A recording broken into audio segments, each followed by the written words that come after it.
नई नई बात कितने सामने आ जाएंगे।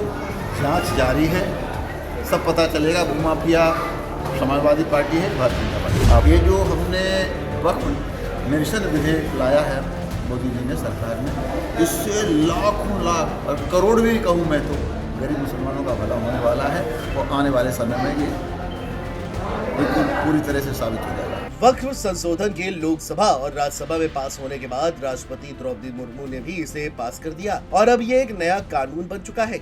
लेकिन सियासी बयानबाजी सत्ता और विपक्ष दोनों की तरफ से इस बिल को लेकर जारी है। इसी कड़ी में यूपी के उन्नाव से भारतीय जनता पार्टी के फायर ब्रांड नेता और सांसद साक्षी महाराज ने वक्फ संशोधन बिल को लेकर बड़ा बयान दिया है।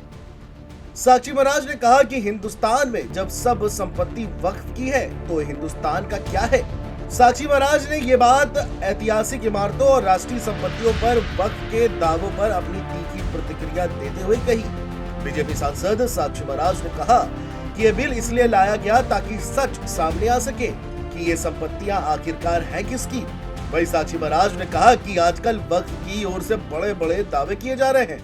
ताजमहल, लाल किला और यहाँ तक कि संसद भवन को भी वक्फ की संपत्ति बताया जा रहा है। ये बिल इसलिए लाया गया है ताकि ये सच सामने आ सके, पता चल सके कि ये संपत्तियां किसकी हैं।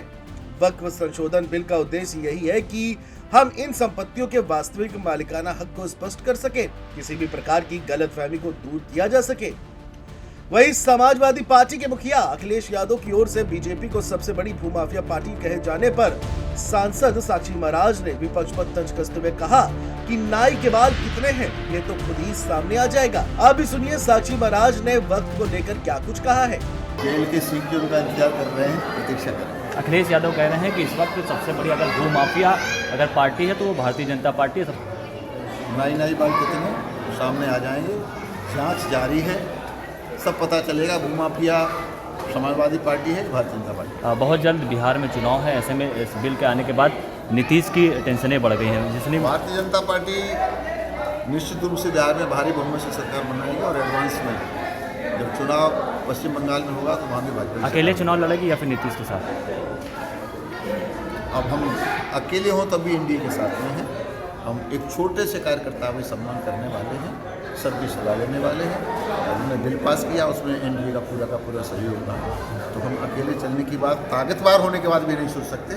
सबका साथ, सबका विकास, सबका विकास। मुझे लगता है कम से कम तुष्टीकरण के आधार पर कांग्रेस अखिलेश राजनीति करते रहे। ये जो हमने वक्फ निरसन विधेयक लाया है मोदी जी ने सरकार ने, इससे लाखों लाख और करोड़ भी कहूँ मैं तो गरीब मुसलमानों का भला होने वाला है और आने वाले समय में ये बिल्कुल पूरी तरह से साबित हो जाएगा। ताजमहल भी एक वक्फ की संपत्ति है। इस बार देखा गया कि तो 5 साल में यही दुर्भाग्य है जो आपने कहा।